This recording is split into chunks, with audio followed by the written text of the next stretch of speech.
Please subscribe and don't forget to press the bell icon to get notified whenever we upload a new video. Anupam Jindal, the CFO of Sterlite Technologies, joins us now to talk about that. Anupam, hi, good morning and thanks for joining us. Can you tell us a little bit about what the order visibility for Sterlite Tech looks like? This time your order book has hit an all-time high of 6,000 crores.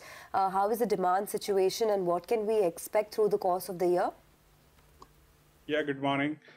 Yeah, so this entire thing of data growth which is happening, and as you said, we are sitting on all-time high order book.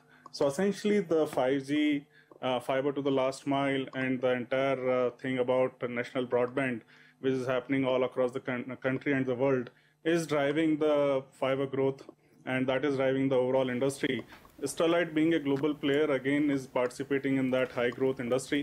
With our unique positioning in that, we are able to have a very good traction with our customers, particularly in Europe and China, and riding on that in India. And that is driving our order book. So from 3,100 crore order book as at June 17, we are able to increase it to about 6,000 crore as on 30th June 2018. So that is something which is overall driving, and this is driving the performance for the quarter as well. Hi Anupam, good morning. You have indicated that the company is expediting its PAT guidance of achieving $100 million by 2020. So that is going to perhaps come sooner than what you had earlier anticipated. What will this mean in terms of margins? Because even from FY16 to FY18, you managed to double your profits. But that was accompanied by a near 400 basis points improvement in your margins. For FY18, your margins were at close to 24-25%. What is the expected improvement in margins as the company achieves this $100 million mark by way of profitability by FY20? Yeah, so first thing, in terms of the guidance, strategic guidance, we had given that achieving 100 million by FY20, that was given about a year back. And today when we see the visibility based on these kind of order book and a lot of other things which are happening, and Sterlite is well positioned, we see that 100 million mark run rate wise being achieved earlier than maybe by March 19. So that's the thing which we are getting more confident of, and we'll look at that maybe we will surpass this $100 million kind of a PAT by FY20. So that's one. And in terms of the margin which you talked about, yes, from FY16 to FY18, the margin has got significantly improved. Partially coming in from the overall operating leverage we have. One of our facility in optical fiber was underutilized significantly, and we have seen that utilization doubling up over last 2 years. And currently we are operating that at about 90% from 40-45% we were operating at last 2 years. So that's something which is really helped. Plus the overall operating efficiency which we are having in our fiber plant is also driving it up. Overall, our services business and software business are also getting far better stabilized than maybe when we started 4 years back. So all of these are driving the overall margin improvement.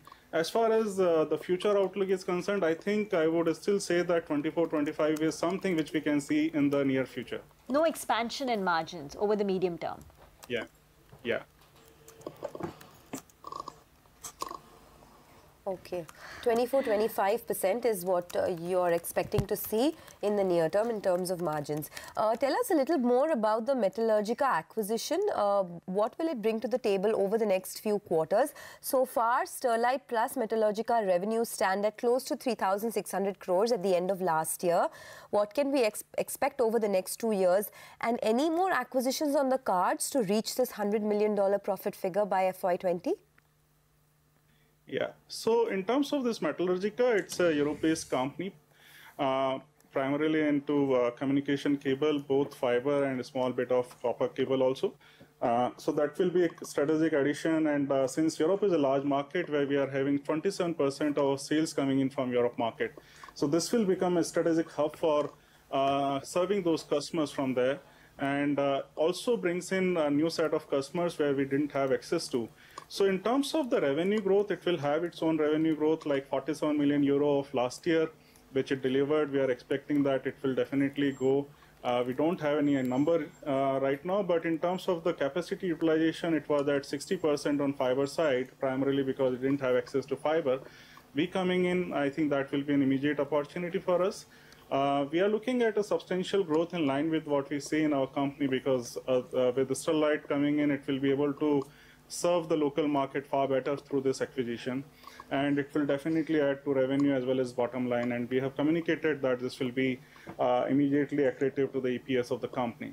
And it's not necessarily that acquisition is the addition to the 100 million. We are not doing acquisition to achieve $100 million, because organically, I think we will be able to achieve $100 million on our own.